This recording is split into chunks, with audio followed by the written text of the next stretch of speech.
ভয় পাও কে? কান্দো কে? তোমরা না বুলেট বোমা ভয় পাও না? সামান্য কান্দাতেই তো ভয় পাও। এ বঙ্গবন্ধুর সৈনিক,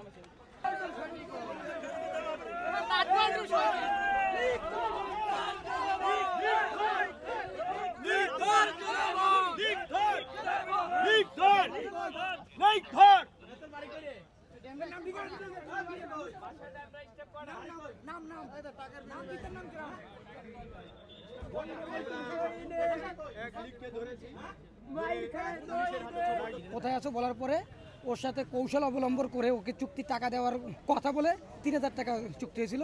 চুক্তির টাকা দেওয়ার কথা বলে তারপরে ও আসছে, আসার পরে এই ভাইরা সবাই মিলে ওকে ধরছে। ককটেল মারার চুক্তি 3000 টাকা। হ্যাঁ হ্যাঁ, গুলিস্তানে ছিল, সে ওখান থেকে আসছে। ককটেল পাওয়া যায় না, কিন্তু ওর কাছে আমরা মোবাইলের মাধ্যমে যে তথ্যগুলো পাওয়া গেছে সব কিছু পুলিশের কাছে দেওয়া হয়েছে। মারবে মারবে মারার যে প্রস্তুতি ওইটা নিয়ে এসে আসছিল। আসলে আমি এই শাহবাগ থানা স্বেচ্ছাসেবক দলের অন্তর্গত 20 নম্বর ওয়ার্ড স্বেচ্ছাসেবক দলের আহ্বায়ক। আমাদের সাথে আছে শাহবাগ থানার স্বেচ্ছাসেবক দলের সাবেক যুগ্ম আহ্বায়ক, আমাদের সাথে আছেন শাহবাগ থানায় 21 নং ওয়ার্ডের সদস্য সচিব, 20 নম্বর ওয়ার্ডের সিনিয়র যুগ্ম আহ্বায়ক সহ আরও বিভিন্ন স্তরের নেতৃবৃন্দ আমরা আছি।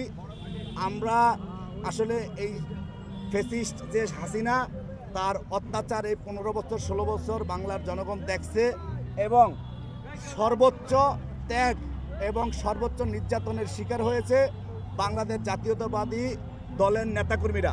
আমরা সেখান থেকে বলতে চাই, এই বাংলাদেশে আবার যদি কোনো এই আপনারা দেখতেছেন বিভিন্ন জায়গায় গাড়ি পোড়ানো সহ পেট্রোল দিয়ে মানুষ পোড়ানো হচ্ছে, তাদের যে ফ্যাসিস্ট হাসিনা তার অর্ডারে এবং তার নির্দেশে সে ভারতে বসে এবং তার যে আত্মীয় স্বজন যারা আছে, সমস্ত আত্মীয় স্বজন কিন্তু বিদেশে, কেউ কিন্তু বাংলাদেশে নাই। শুধু সে বাংলাদেশের যারা আপন জনগণ আছে, কিছু সাধারণ আওয়ামী লীগের সমর্থন যারা করে, তাদেরকে বিপদে ফেলার জন্যই কিন্তু তারা এই বাহিরে বসে, এই বাংলাদেশের বাহিরে বসে এই অপপ্রচার চালাচ্ছে। আসলে তারা এই বাংলাদেশে কিছুই করতে পারবে না। আপনারা দেখতে পাচ্ছেন সমস্ত জায়গায় গাড়ি ঘোড়া চলতেছে, কালকেও দেখছেন যে গাড়ি ঘোড়া চলছে, আজকেও বিভিন্ন জায়গায় গাড়ি ঘোড়া চলতেছে। এই টাইমে এমনি একটু কম থাকে, তো একটু পরে আরও গাড়ি ঘোড়া হয়তো আপনারা দেখতে পাবেন। কিন্তু কোনো নাশকতার চেষ্টা করা হলে এই জাতীয়তাবাদী দল এবং আমরা শাহবাগ থানার স্বেচ্ছাসেবক দল সর্বোচ্চ প্রতিহত করব এবং আওয়ামী লীগকে ধরে, আমরা কোনো মবে বিশ্বাস করি না, তাদেরকে ধরে আমরা জেলে দিয়ে দিব, তাদেরকে ধরে আমরা থানায় দিয়ে দিব, এইটাই কথা। আমরা কোনো কাউকে মারধর করবো না, আমরা কোনো মবে বিশ্বাসী না।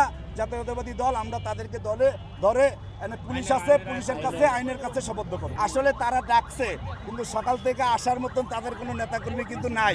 তারা, আমি আগেই বলছি ভাই, তাদের যত আত্মীয় স্বজন আছে তারা কিন্তু সব বিদেশে।